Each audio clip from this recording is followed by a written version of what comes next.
longevity lifestyle designers. It's the Government Hero Secrets of Longevity.com. So, this is something that is a good topic this time of year. People are getting out into the sun. Things are beginning to heat up in the dating world. So, people are thinking more and more about their appearance. And what I've had come into my awareness quite a bit recently is the idea of breast implants. So it's not why you think it would be in my awareness. Specifically from a health standpoint, I wanted to discuss some of the things around them.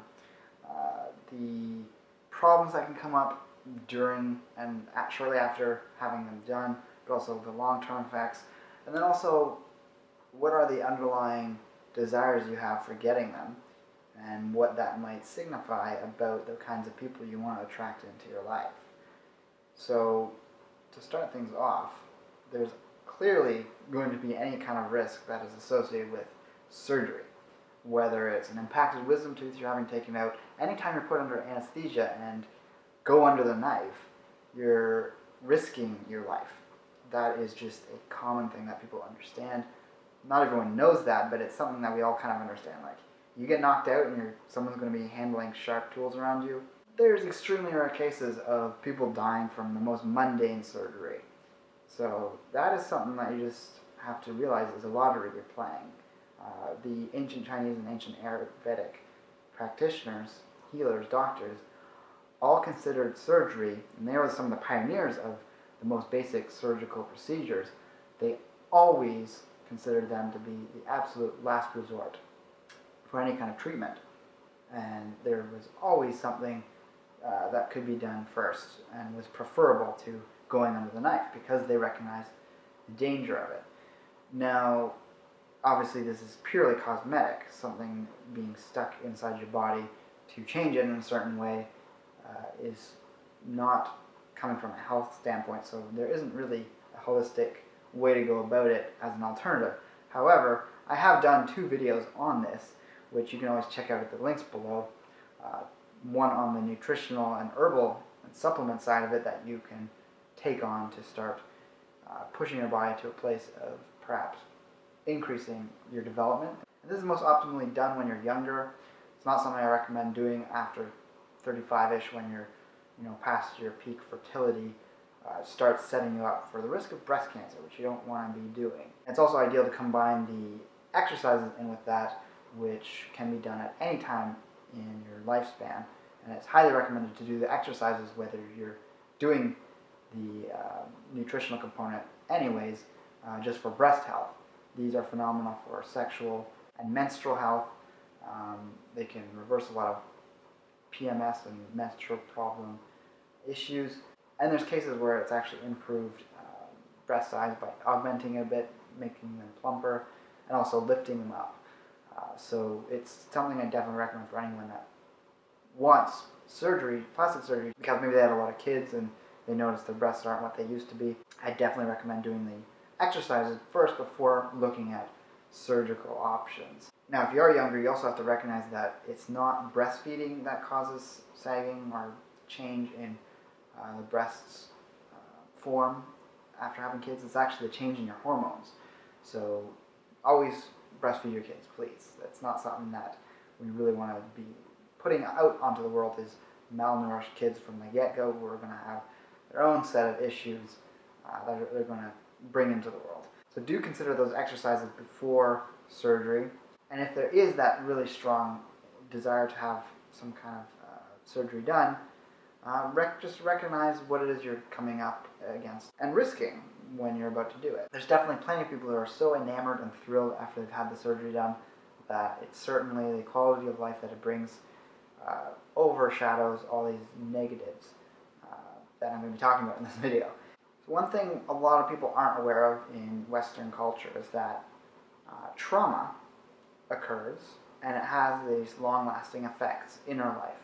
And it can be very difficult to undo without the knowledge of what's happened and what traumas occurred. You hear all sorts of things from the military world where people get PTSD from stuff that's happened. And it's only in the more recent decades that it's been acknowledged as a real thing. They used to just call it shell shock, where they just thought it was like the blast from bombs going off, shells, caused like a rattling in the brain. It was like a actual physical trauma. There's definitely going to be a physical biochemical component, but it is something that is just from the stress of battle, the stress of constantly being aware of danger being around the corner, that creates this PTSD-like occurrence. But it can also be from very specific instances and events in our lives, and not everyone's reaction to it is the same. You have people who get this tremor that is just constantly present in their life from the moment that they develop the PTSD. You have people who only have this one trigger or a few triggers that causes them to have almost like a breakout of extreme anxiety. You have people that have depression. You have people that have manic depression. There's all these different things that can go on mentally for people that have PTSD, and it can be very up and down. It could be something that doesn't come about for years, and just all of a sudden it comes out of nowhere, and you think, well, I haven't been in war for a decade. Why is that happening to me now? Well, it's just the way things work. Everyone's unique. So you have this invasive surgery that you're unconscious for. Your body's been sliced into. It recognizes it as a trauma. There's patterns and imprints that have occurred hormonally and biochemically in that instance. And it can affect you down the road, and people don't recognize that in our culture yet. The risk that comes with, doing this to the body. Then, of course, there's the very real risk of problems that can occur right around surgery or shortly after the surgery with complications. It can be anything from perforation of the lung, having a collapsed lung. It can be infections. That's going to come with any cutting open of the body. It can be reaction to what's been put in your body and is now sitting underneath your skin. It could be an infection that spreads to your blood and then spreads throughout your body. These are all very real things that do happen. And while it's a very minor risk, it's still a lottery you're playing anytime you choose to do something like this, especially for something that's non-essential. Long term, you're going to have a lot of similar problems that could come about. You can have reactions if one of the bags breaks open, whether it's saline or silicone. The saline's more likely to cause infections and bacterial problems. The silicone's possible to create cancer. That's been connected to that. You have to acknowledge that breast implants only last 10 to 15 years, or maybe even up to 17 years, and you will have to have them replaced several times in your life, depending on at what point in your life you get them done. That's going to be additional costs, additional trauma on your body. It's going to be reintroducing something your body has to adapt to. These are all things that you have to prepare for. And not to mention, after the first few years of having the implants, they'll probably change shape. I've seen some horrendous looking breast implants as they, kind of descend and your breasts start to sag. And you'll eventually get them changed. You might have to go a size bigger just to fill up all the extra skin that developed from them sagging in that way. It's kind of a slippery slope in that sense. For me personally, I've never found larger breasts attractive, especially when it's apparent that they've been synthetically altered like that. That's obviously just my personal preference, but one of the ways I first came across this, and that was kind of what I was getting at the beginning of the video, was that I was looking at some of the research on what are the types of people that are attracted to different types of breasts, whether they're small or larger, and fake versus not. And it's very apparent that, number one, if you're getting breast implants because you want to make more money, whether it's in stripping, modeling, or just having more desirability in attracting a partner, that you're just an attractive catch and they're probably fairly wealthy, you have to consider the fact that wealthier people, men, tend to have an attraction to smaller breasts. That's been confirmed in the research through multiple studies, and it comes down to a very primal concept that larger breasts indicate that they, as a mother, when they have children, can more easily accommodate going through famines. So they're more likely that your genetics, whether you were raised or if it's going back, your family line had a greater history of risk of famine.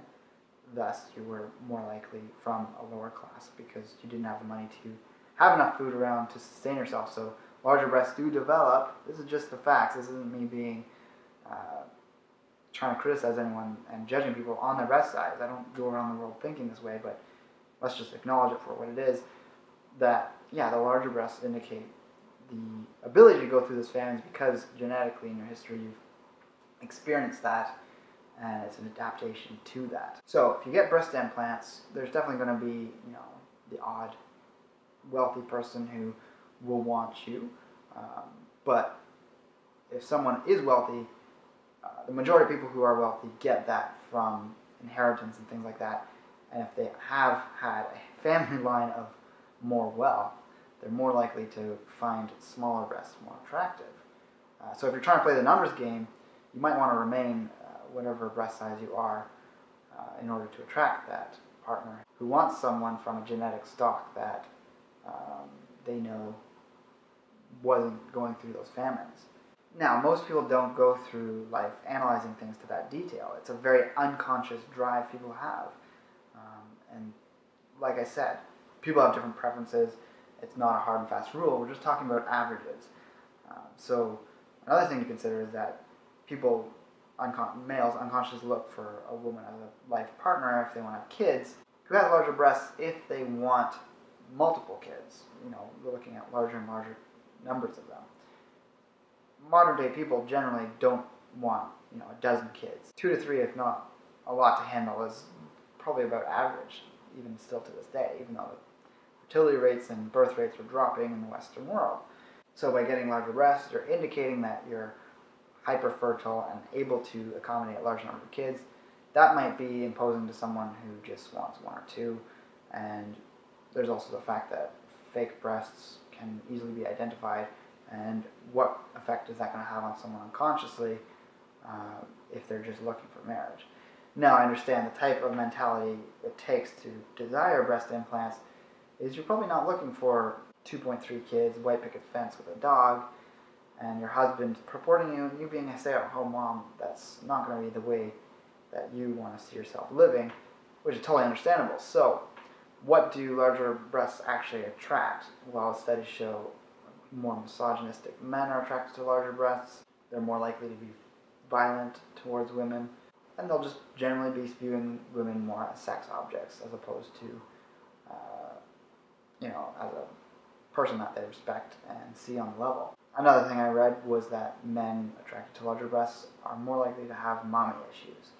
So this would not be something most women would want to have in their lives as a partner, but you might find yourself in that position. This person you think is pretty decent, and down the road, all of a sudden you start realizing you're nagging them, you're trying to control their life, to help them improve their life because they can't take responsibility for themselves, and all of a sudden you realize, I'm trying to be his mother.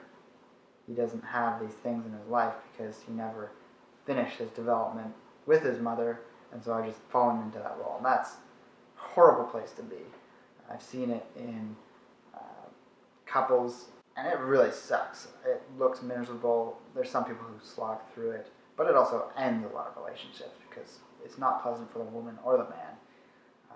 People need to start working through their issues, and one way you can do it is recognizing these dynamics that go on in the world and not subjecting yourself to it by